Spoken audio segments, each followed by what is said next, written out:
Why did you choose colorectal of all things?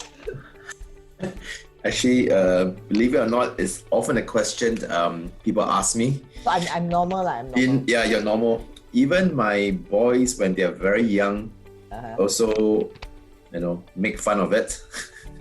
Well, I remember the very first meet the parent session with the kindergarten school teacher.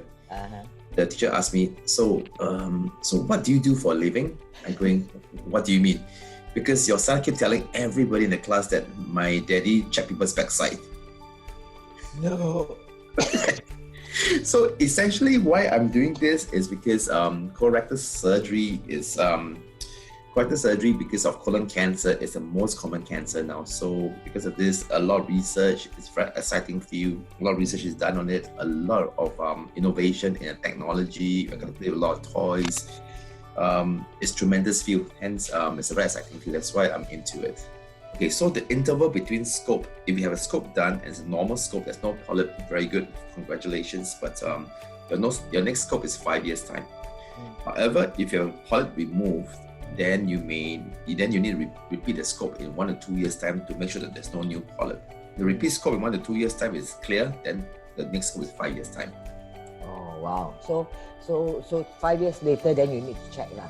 But yeah, I think that nothing is going to stop me if I'm very kiasu and I want to do it every year, right?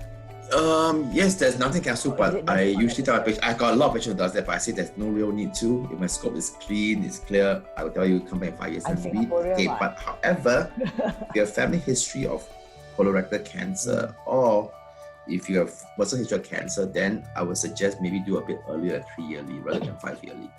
Gwen asks, how does polyp definitely cause blood in stool? Okay, so we're talking about, what people get confused about blood and stool is this. What people see blood and stool is essentially what we see with naked eye, what I call, you can see with eyes. Then this, and what the test kit tests for is what I call microscopic blood, which the eyes can't see. These are red blood cells that are caused by polyps. Okay, so polyp does cause some shedding of blood cells, but those are what the eyes can't see, microscopic. What most people come to see me for a lot of time is, doc, I've been bleeding. So to be honest, a lot of time when people come to see me, the bleeding they have when they pass motion are usually from the hemorrhoids, the piles, okay? But because if you see blood in your stools, it scares everybody. They worry that where the blood comes from, are they having colon cancer?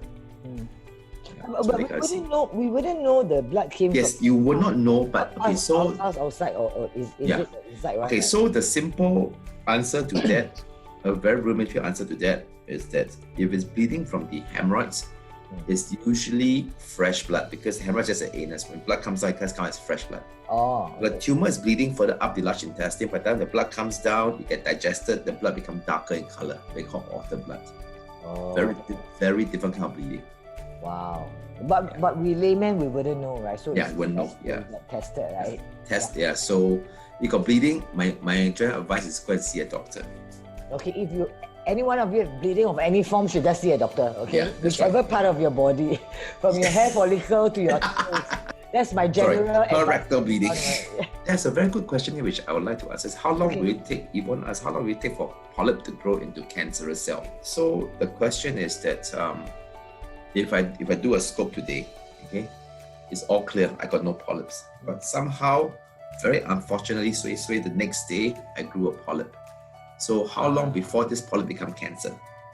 Nobody actually knows because it's impossible to find out all this. But going by mathematical formula, because we got few million patients that we do scope on at various stage using mathematics, postulation by very clever people, it's been estimated from a polyp to a cancer is about 5 to 10 years.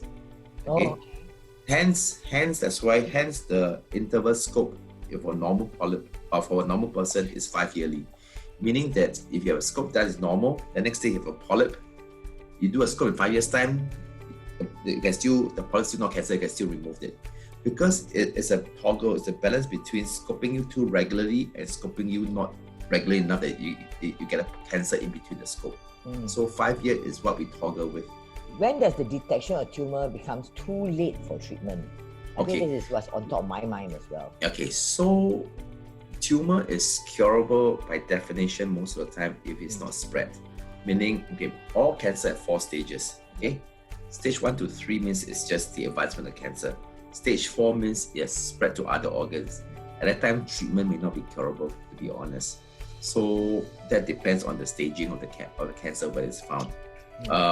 Having said that, with the advancement of treatment, chemo, surgery, and everything, this day and age, for the past 5 years, stage 4 cancer means patient who has spread to other organs. We can still cure 30% of them. A patient who has spread to other organs, 10 years down the road, they're still alive and they're disease-free. Nowadays, we can take out not just the colon, if it's spread to the liver, you can take out part of the liver. A patient who is with me for 10 years and is still alive. PALs have a higher chance of getting colorectal cancer. Very common question people ask me. No, PALs are benign conditions that doesn't become cancer. And having PALs does not increase the risk of colorectal cancer. Okay, we have a lot of questions for you, Doctor. Thank you so much once again, Dr. Dennis Koh. Thank you for having me on. But before you go, any last advice, apart from the one, the early detection? Well, okay. What advice to Okay, so my general advice really is go for screening. Okay, so as you mentioned rightly just now, that colonoscopy can actually save life, and it is true. I've seen this many times over. So when I have patients who come to me saying, "Wow, see, I have symptoms for so long, and now I found cancer." If I got for my scope maybe 3 years ago or 4 years ago, before this thing happened, I don't even need to go for surgery. I don't even have a cancer. But it's very difficult to tell people that this is what's going to happen if you don't do it. Hindsight is always 20/20. But as I say, screening saves lives. Yeah. Okay, guys, you got a message from Dr. Dennis Koh. There we have it from Dr. Dennis Koh, our guest doctor for today. Give him a big round of applause. Thank you.